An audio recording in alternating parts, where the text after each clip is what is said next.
Getting somebody aroused is all about saying the right thing.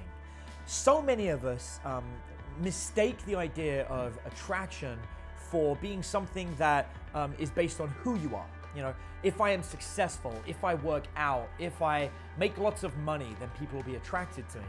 And while that is true for a certain extent, actually, real attraction, when it comes down to a chemical level, when we're talking purely about finding the traits that we find attractive when it comes to mating and finding a partner, they can be affected by different things. And one of the strongest, most powerful triggers on attraction is the ability to get somebody aroused via spoken word. I.e., can we use our words to generate attraction in somebody to make them want to make a biological decision to mate with you? And that isn't to say that this should come at the expense of being successful. It's not to say that it shouldn't come at the expense of working out or developing yourself, but it is definitely an asset. And if, all things considered equal, if we imagine we have two people here and somebody has to choose between the two of them.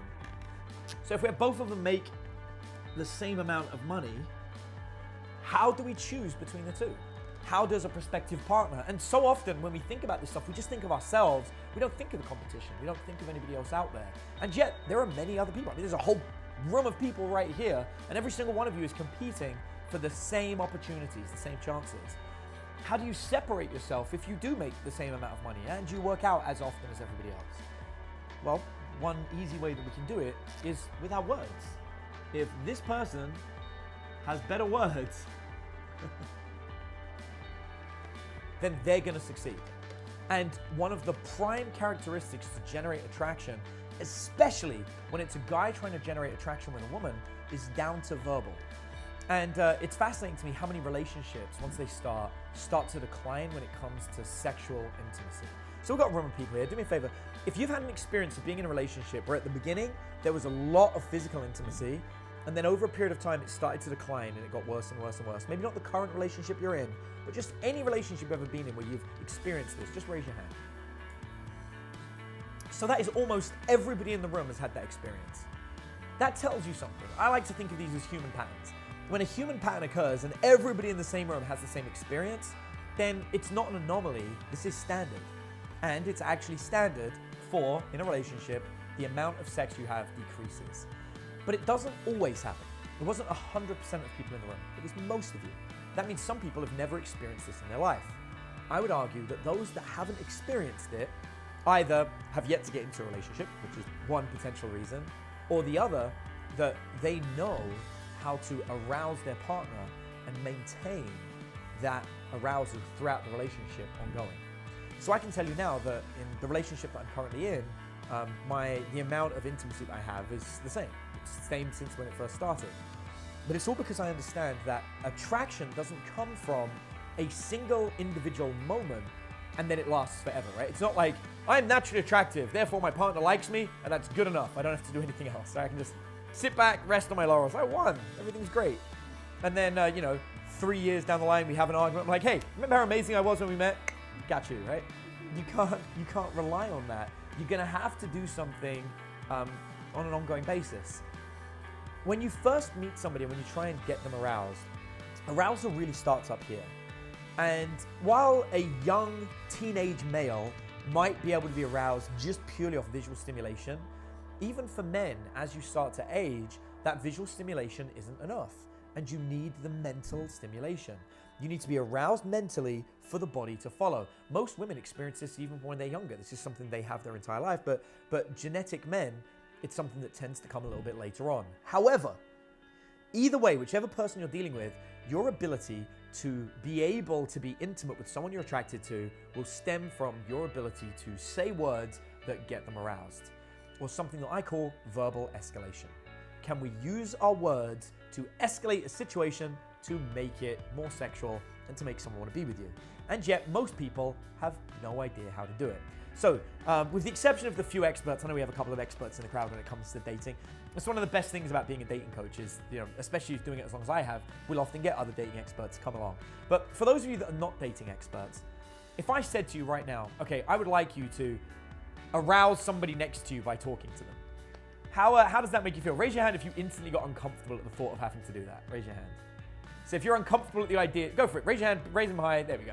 Yeah, it's almost the whole room. It's like, no, that would be devastating. If I had to actually use words to arouse somebody next to me, that would be very scary. What if I could do it to all of you in this room right now publicly in front of everybody? Does that sound like something impressive? Raise your hand if you guys think that would be impressive. Let me know. What do you think? Yes? Is that okay? Everyone thinks that's impressive. So we're going to do it. So I'm going to show you the power of the human mind. I don't need to know anything about you in order to get your own brain to get you aroused. It's a very fun exercise. I enjoy doing it, so we'll play with it right now. So here's what I want you to do. I want you to take a moment and just close your eyes. Everybody in the room, just close your eyes. Now you can do this if you're watching a video at home. And I want you to ask yourself, when was the last time that you were incredibly aroused? Maybe it was with a partner that you really liked. Maybe it was with a partner you fantasized about, maybe somebody on television. Maybe it was an adult website that had videos and there was a very particular video that you liked. Now I want you to think about that sexual act that you were a little bit nervous to say you wanted to try, but it was still something that you were curious about, something that you wanted to try. Maybe it was something you typed into the search engine to find a certain type of video that you wouldn't really want to admit in this room, but you know that's the kind of thing like that, or a certain guy or girl that treated you a certain way in bed that you don't really want to admit. Now, you guys may not be aware of this, but we have an audience camera, and a lot of you are smiling, in the front row especially. And I would like to say that somewhat I have successfully moved past the point where this was just a casual conversation to a point where you guys are thinking of something a little bit more than that. So, okay, you guys can open your eyes now, and you'll see there's laughter, giggling, smiling, a little bit of embarrassment, which is no need to be embarrassed. Every single person in this room has been physically intimate with somebody and knows what it's like to have those kind of like fantasies that you don't really want to admit. And yet here I am after asking all of you guys to do it, and I was capable of verbally escalating with everybody in the room. All you need in order to do this is to have willing participants, people that are willing to listen to what you have to say. And that's the first part. And I think so many people forget that. They want to try and force this on people, and that's not where it belongs. Verbal escalation isn't something we do when we first meet people. Verbal escalation is something that comes later. We use it to generate attraction with somebody where we've already got a connection. We already have rapport and we're already getting on very well with one another. We use verbal escalation in order to get them to go to the next level. It's when you're sitting on the sofa and you've got that awkward first kiss and you're not sure how to go about it. And rather than just reaching in and doing this, right? Like, you know, it's like, it's awkward. And how many of you remember that when you were a teenager? They're the worst. I remember this one time I was watching Beverly Hills Cop 3. I had my girlfriend next to me and we were like this. And we were like, both of our heads were just forming some kind of rudimentary pyramid between us. But the point is, it becomes very difficult to generate attraction without using words. And yet, if we could just understand just a few simple phrases that we could use to cross conversation over into something that does turn you on, it will become so much easier for you. So I gave one example. And one of the first example that I gave is just the idea that you get somebody else to visualize something. And what's fascinating is all of you probably feel that we shared a bit of an intimate moment, right? You were all imagining something that was quite intimate and that was quite risky, something that you wouldn't necessarily normally think about. And yet I don't know what it is. You never said it to me. I have no idea. Your secret is safe and sound in your head as it was at the start of this conversation. I don't need to know it for you to feel embarrassed by it. You don't have to tell it to me for you to have the experience, and that's the point of verbal arousal. I want you to have the experience. I don't have to share in it. And so when it comes to verbal escalation, it's understanding it's not about me. It's about you. It is, what can I do in your mind? How can I get you to be aroused? I would hope that you also want to get me aroused and that this would be a two-way thing. But when you're generating attraction with somebody or you're trying to meet somebody, it's all about being able to get it triggered in their mind. And so the easiest way to do this is just to have them imagine it. Now, I have some very simple conversation cues that I use when I let somebody know that I want to move something into a more adult kind of frame. But again, we want to do this with consent. We want to do this in a way that the other person feels comfortable. So one of my favorite phrases that I'll often say to somebody, I'll meet them, we'll be talking, we're having good conversation. Remember, this is not how you start a conversation. But I'll say to them, are you comfortable with uncomfortable things? And they'll look at me and go, what do you mean by that? And I was like, well, if I shifted the conversation into something that was a little bit more unique and a little bit more adult, is that something you'd find comfortable and you'd be able to do it? Or would you not want that to go there? So I've pre-warned them the intention of what I want to do in my conversation without actually doing it. They have full permission to tell me, no, I'd prefer we didn't do that, at which point the conversation can stay where it is. I also know that this is a conversation I may not want to continue because this is somebody that doesn't feel comfortable enough with me yet to do this. And the kind of person I am, I want to be able to have these conversations, which is fine. I'll keep talking for a while and then maybe politely excuse myself and move on to somebody else. In the 15 years that I've been teaching dating to students and dating coaches alike, I have never had somebody tell me that they're not willing to shift that conversation up a gear. In fact, I've had the opposite. I've had people say to me, I'm so happy you said that, I was getting bored.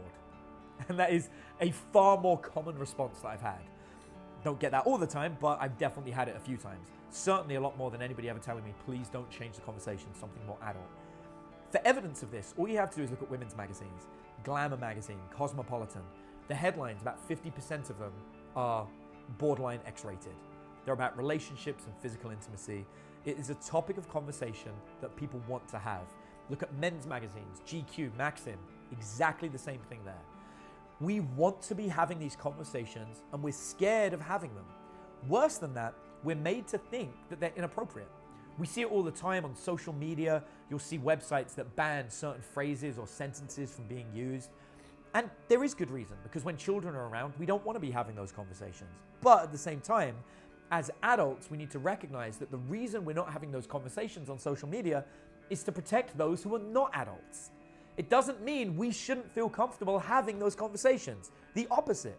We have to become more comfortable having them, so when our children reach an age where it's appropriate for them, we can have the conversation with them clearly, so they can understand the importance of contraception. They can understand the importance of knowing when somebody is capable of arousing them and what they're offering versus somebody who has no idea and they find themselves in a relationship that ends up sexless and without intimacy, and they themselves become depressed and sad.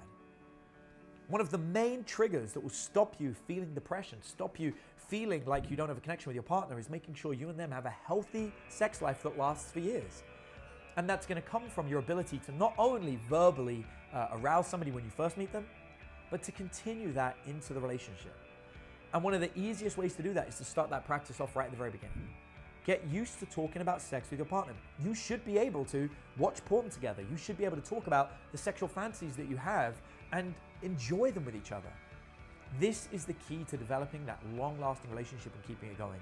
And it's all about learning how can we bring up verbal escalation and get somebody else aroused, and that's saying keywords that trigger in their mind. That make sense?